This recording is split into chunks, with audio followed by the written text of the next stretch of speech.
Yo, what's going on YouTube, and welcome back to Goal Line Hockey. It's your boy Kevin Forte, and today we are going to take a look at probably the biggest game of the season for the New York Islanders and the New York Rangers on Saturday, which for the time you guys are watching this video, it's either this morning or tomorrow morning, depending on when you watch this video. But the showdown between the New York Islanders and the Rangers, will be live streaming that game.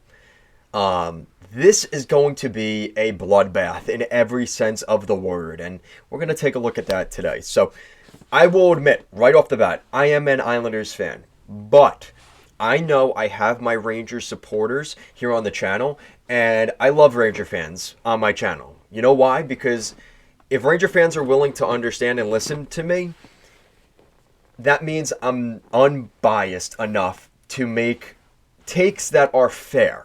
And that really means a lot to me. I love seeing Penguins fans, Flyers fans, because as an Islander fan, I can give you guys a little bit of crap as an Islander fan, but most of the criticism is based and fair and judgment that isn't outlandish and usually makes some modicum of sense.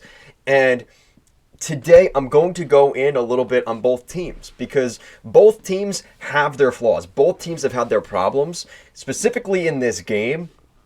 But I want to really look back at the game the other day between these teams to kind of break down what this game is in store for on Saturday at 12:30 on TNT. What we need to look at first, the way the Rangers have been playing this season. Now, I'm gonna say right off the bat, and I might get blasted for this come summertime, but the Rangers, the way they play, are not going to win a Stanley Cup. And the reason I say that isn't because I'm a salty Islander fan, isn't because of any of the other BS stuff. Statistically, the Rangers score on the power play, which is phenomenal. They have a great power play. I wish the Islanders had any kind of power play like the Rangers have. But it's almost to the point where it's the reverse effect of the Islanders, where the Islanders have such an inefficient power play where I'm like, I don't want a power play because the Islanders just suck at it, and they end up... Then there's the makeup call later in the game, and they also suck at penalty killing. So that power play the Islanders got ends up hurting them because now they get that phantom call back later in the period. And it's the opposite effect for the Rangers. The Rangers love power plays. They do well on power plays. And to be honest with you, statistically, they get some of the most power plays in the National Hockey League, specifically at home. And listen, people will say, Kevin, this is not fair. It is factual. And the reason I say that is the Rangers do score on the power play to a point where it's at fault because this team struggles mightily 5-on-5. And I'm going to sit here as well, just before I talk about the positives. The negatives for the Rangers are they are becoming known as a team that dives a lot. Specifically, guys like Alexis Lafreniere. Now, Lafreniere's had an incredible season. I've made videos talking about how he's one of the reasons the Rangers are in the conversation for winning the President's Trophy. But he's a diver. He is. He's becoming known around the league as that type of player, and he's got to be careful of that. You know, referees pick up on stuff like that, and you look at guys around the league like Michael Bunting, who are now known as a diver. He will never get a penalty called for him in his favor again because he is just known as that player that will dive the second somebody touches him. Now, the Rangers also are an Original Six franchise, a team that plays at Madison Square Garden, which brings in the most revenue in the entire National Hockey League. Don't think that any of those factors have nothing to do with the success of power plays for the Rangers. It absolutely does. To what degree? Obviously, the Rangers haven't won a cup since '94, so it doesn't do them that much in terms of helping, but it does help, okay? Now, let's go to the game. The criticisms for the Islanders. They played a great first period. The Rangers looked horrible in that first period, and I think they're lucky. If Shesterkin didn't stand on his head, Barzal had a penalty shot he didn't score on. The Islanders had multiple opportunities to make that game 4 or 5-0 after one period of play. And as much as Ranger fans will say, oh, Shesterkin played horrible, this and that, he didn't. He didn't even play that bad. The Rangers just looked horrible. And that frustration boiled over in the second period. Mika Zibanejad slew-footed Kyle Palmieri. Now, some of you will say that wasn't a slew foot, that wasn't intentional. It was a slew foot.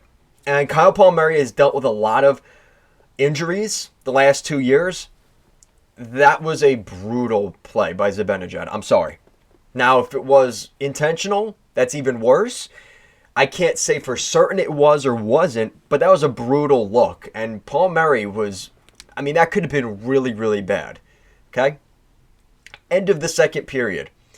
The horn sounds, and Will Cully and Bo Horvat are kind of, fighting for the puck along the Rangers bench.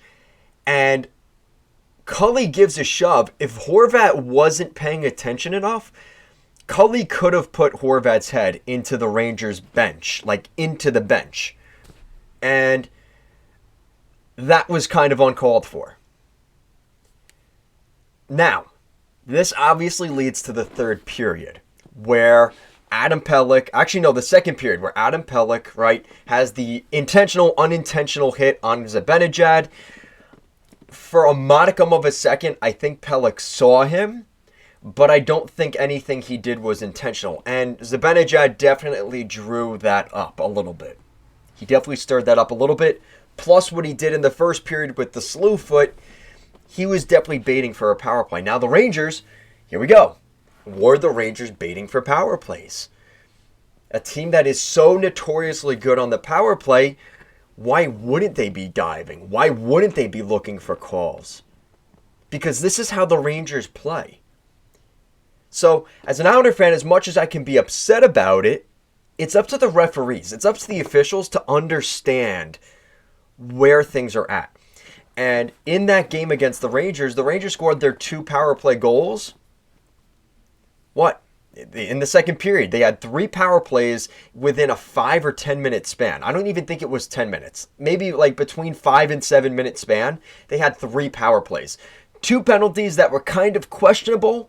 And then obviously Dobson throwing the puck over the boards for the delay of game. There's no question about that. Unless it somehow hits the boards, which it didn't, that's a good call. So the Islanders have to kill 3 penalties there that are some of them questionable. And how did the Rangers score? They scored on those power plays. Why didn't they score in the third period? They didn't get a power play. And that's the criticism I'm going to have for the Rangers here. If they can start scoring 5-on-5, my criticisms go out the window and none of that conversation continues. But until the Rangers can consistently score 5-on-5 and not needing the momentum of a power play to turn their fortunes around, you are not going to succeed in the playoffs. You are not. I don't care how talented you are. You could win the President's Trophy. But if you cannot score 5-on-5 goals, it doesn't matter. And a lot of fans from around the league will say, the Rangers are dirty and this and that. Every team has their dirty players. Yes, the Rangers are being talked about a lot right now because of Trouba and Rempe. I think Ranger fans aren't necessarily used to it being thrown back at them the way the Islanders did the other day. But this is setting up for an epic matchup on Saturday. The Islanders didn't forget that Stadium Series game earlier this year. The Rangers had come back in a again, I made that video too, didn't like the calling from the officiating. The Rangers were upset about the officiating in this past game. Understand that the officiating has not been good the last couple times these teams have met, in particular. So, as frustrated as Ranger fans are with that game the other day, the Stadium Series game, there were some questionable calls. And even in this game against the Islanders, there was a couple calls. At the end of the first period, there was at least 2 hooks, two hooking penalties, and a holding penalty that went uncalled. Why? Because it was a 3-0 lead for the Islanders. Now, because the Islanders have a 3-0 lead, does that mean that they just don't call penalties against the Rangers? And then all of a sudden in the second period, you have some similarly vague calls that probably shouldn't have been called. A Lafreniere trip that the Islanders defenseman didn't really even touch him, and he fell. And that was a penalty. And the Rangers scored on that power play. Those are the things I'm talking about. So as much as Ranger fans complained about the officiating, the Islander fans were just as pissed. I was pissed during that game, watching the officiating on the side of the Islanders as well. And to be honest, the Rangers benefited. They had more power plays than the Islanders. They scored 2 power play goals in the second period, for crying out loud. What more could you have wanted? And then that takes me to the end, which is the based point of this video. As an Islander fan, Noah Dobson, kind of a cheap shot on Trocheck at the end of the game. Kind of a cheap shot. Behind the net, there's like 4 seconds left. Cheap shot on Trocheck. I gotcha. If there's Ranger fans still at this point in the video, and you actually, this is how I know the Ranger fans watch this video. If they get to this point, I know I'm going to listen to your comments at this point, because yeah, that was a cheap shot by Dobson. Now, I understand Dobson's position, because if you let Trocheck come around the net with 3 seconds left and scores, well, he's probably thinking, shit, I should have just buried him, and that would have been it. So I understand what Dobson's doing, but it doesn't make it okay. And that's why I think in this game Saturday, I'm not saying, I hope they don't go, I hope Dobson doesn't have to pay for it against Rempe, because I don't think that's a fair matchup. I think that's something where Rempe's going to have to do something in warm-ups, talking to Martin or Robert Bortuzzo or somebody on the Islanders. I was going to say Mayfield, but he's out for the rest of the year injured. Someone should answer that call for the Islanders, and the Rangers will make sure they do. But if I remember correctly, Matt Rempe had to pay his retributions for the hit on Jonas Siegenthaler against the Devils. And everyone was pissed that Curtis McDermott went after Matt Rempe. So this goes both ways, Ranger fans. I understand I understand it was a cheap shot. Trocheck is not like that. He won the Landon McDonald Award for, the NYPD retires. It's basically an award for the Player of the Year for the Rangers. It's a big deal. And I was at that game where they played Montreal, and it was great seeing Trocheck get that award. He definitely deserved it. So for him to do what he did at the end of the game, I understand he's frustrated, the emotions of the game, everything happening. But you have to understand, it went both ways. And it will probably go both ways in this game. I guarantee it. And you know what? I guarantee you in this game, there will be at least one goal the Rangers score on a questionable penalty. Now, this leads to the other part of the conversation, which is Peter Laviolette. There were Ranger fans saying that was not a legitimate penalty, that Pelech shouldn't have to pay retribution for what he did. Ranger fans are in agreement with that. This is a move by Laviolette to let the referees, the officiating crew on Saturday, and the NHL know, hey, listen, watch out for these guys on the Islanders. They are planting the seeds, they're tilling the field for the game Saturday so they can get more power plays, which is on Laviolette. That's the gamesmanship by Laviolette. I think he's playing the game a little more than people realize. He sounds crazy, he sounds stupid, but with the way the Rangers play, this is how they play, this is how they win. And that's not even necessarily a bad thing. That's not even a criticism from me. That is the truth, and Laviolette knows it as much as anybody else does in this room. Or isn't in this room. But that's besides the point. Laviolette knows what he's doing. So I'm actually backing Laviolette for what he's doing. He's doing his job. He gets paid millions of dollars to be the head coach of the New York Rangers. That's his job. And that's why this whole thing about Laviolette came up. I'm sure they'll talk about it during the broadcast and this and that and the build-up. And Rempe's going to be in, probably. We don't know for certain yet, but we assume Matt Rempe will be in the game. You have Lindgren. You have Trouba. I wouldn't be surprised if this game we see a fight right off the bat and Laviolette and Patrick Waugh are screaming at each other from the bench, similar to what we saw with the Devils and Rangers last week between Travis Green and Laviolette. I think it's going to be extremely similar to what we saw last week. So, with that all said, I want Ranger fans, if you've made it to this point in the video, to understand this is fair criticism. This is not me attacking them. The Rangers suck. They're terrible. No, I'm not like that. If the Rangers win the President's Trophy, there's a reason they have 110 points right now. It's not by accident. The Rangers are doing something right. And like I said, Laviolette has this team moving. This is a very good hockey team. They're an offensive threat with the defense kind of moving up. You see a lot of Braden Schneider kind of cutting through defensemen and making plays, pushing the play forward. I mean, that's the kind of stuff that the Rangers can win with.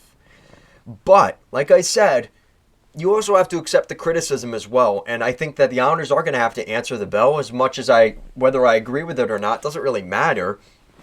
I think Pellick and Dobson will both either have to drop the gloves or somebody will drop the gloves in their place on Saturday against Lindgren, Trouba, or Rempe. And I assume Rempe's going to play the game. I think the funny thing is Ranger fans are like, oh, the Islanders should be scared because Rempe and this and that. Listen, Rempe is a better hockey player than I will ever be. But I can tell you, a lot of Ranger fans have told me, Rempe is not even that good. Rempe isn't that good. He's not a good, in terms of a hockey player in 2024, skating around, his handling of the puck is horrible. That's not why he's there. I understand that. He's a role player. But let's not sit here and say this is some superstar. I mean, I would say Tom Wilson, as much as I hate him, he's a good quality hockey player that can score. And that's why Laviolette sits out Rempe a lot. Because people are like, why isn't Rempe playing this and that? Because he sucks. I got to be honest. That is one player. He is not good. He is not a good skater. He's not. Sometimes he even looks lazy. His back checking isn't very good. Like, he's not that type of player. I get it. But if you're Laviolette, you're thinking to yourself, I want a guy that is going to be the best player on our roster to give us a chance to win. And Rempe, for the most part, isn't going to do that. And I think the exception will be Saturday because of the fighting in this game that I expect and kind of as a watchdog. But other than that, Rempe is not going to be killing it in front of the net like Kreider. They have Kreider. They don't need him to do that. Trocheck, they'd rather those guys on the ice than Rempe. And in that Montreal game, I think he had 3 or 4 shifts the whole game. And Ranger fans were very excited. They were when he came on the ice, but he didn't do anything. So we'll see what happens Saturday. I think it's going to be a really good game. I'm hoping the Islanders come out on the winning end of it. We'll see how it goes. But like I said, I think the Rangers, they have a chance to break their record for the most wins in a season in franchise history with 54 or 55. They have a chance to do that. And maybe they're not going to be a Boston level of success, right? Where they had like 60 plus wins. But you don't need that. Because look how good that did for the Bruins anyway. They lost in the first round of the playoffs. 60 wins doesn't mean anything. It's what you do in the playoffs. And at the end of the day, that's where I think the Rangers fall short, honestly. It's 5-on-5 hockey. And maybe they won't need it Saturday against the Islanders. Maybe they'll get 6 or 7 power plays and score 3 or 4 power play goals. Because the Islanders can't kill a penalty, and the Rangers love scoring power play goals. That's their specialty. Yes, I can admit that. That is their specialty. But come playoff time, you're not going to get away with that. And I remember a couple years ago, the Islanders played the Bruins last season at the Coliseum. And I remember Bruce Cassidy, who at the time was the head coach of the Bruins, whining and complaining to the media in post-game press conferences about the New York Saints. They make this narrative how the refs are against them and this and that. He just flipped it on them. He was looking to get more calls that next game in the series, and he did. And they still couldn't win the game. They still couldn't win the series. Why? Because when you can't play well 5-on-5, it doesn't matter how good your power play is. You need to score 5-on-5, especially in the playoffs, over a 7-game series. And that's my criticism. That's it. And I'll leave it at that. There's enough proof in the pudding between what we've seen from the Rangers the past couple years. Yeah, they made it to the conference finals 2 years. But what's the difference? They had a good 5-on-5 team. Last year, they struggled a little bit. Right? Some of the new additions, Tarasenko, Kane, weren't the best additions. We're seeing a team that is in that similar boat where they're struggling to score 5-on-5 once again. So let me know what you guys think down below. I'm expecting a very good game Saturday. I wouldn't be surprised if it's similar to what we saw this game. The Rangers are a team that struggles in the first period of the game, and it seems like 10 minutes into the second, they just show up and they start playing really good hockey. And then they come back in these games, and sometimes they win, sometimes they lose, but they're a good hockey team. And if the Islanders aren't able to play good hockey in the second half of the game, which they struggle mightily against throughout most of this season, you have to find a way to hold on to leads. I think the Islanders are going to have to do that Saturday. The Rangers are going to give you a chance early on. I think they will. I think we're going to see the hitting and everything else kind of distract the Rangers in the beginning, right? They might not show up for the first period again, and then halfway through the second, they might get a power play or two, and they're going to do what they did this past game. I think it's going to be very eerily similar. Maybe just a little bit more fighting and a little bit more nastiness. And listen, if these two teams play in the playoffs, oh man, I'm going to be a wreck as an Islander fan, a nervous wreck. But you know who should be even more of a nervous wreck if this game doesn't end and maybe goes to 5? If this series goes to 6 or 7 games between the Islanders and the Rangers, I think Ranger fans are going to be a little bit more nervous because they have a lot more to lose losing to the Islanders than the Islanders do losing to the Rangers. But I'll leave it at that. Hopefully you guys understand what I'm trying to say here. If you do, let me know what you think down below. Do you agree with me? Do you disagree with me? I am all for it. I love the discussion. I want to hear constructive criticism. I don't want to hear you suck, the Islanders suck, the Rangers suck, none of that. Give concrete reasoning. If you can give legitimate reasoning, I will listen. I will understand. Criticism is a good thing, but it has to be done in a way that actually makes sense and isn't just personal attacks. I didn't personally attack anyone on the Rangers or the fan base. You can't do that because that's not an argument. You need to give an argument one way or the other, and I'm totally for it. Guys, that's going to do it for today. Let me know what you think the score is going to be, and if these teams play in the playoffs, who do you think would win a series today? Let me know down below. Guys, thank you so much for watching, and I'll see you again next time. Peace.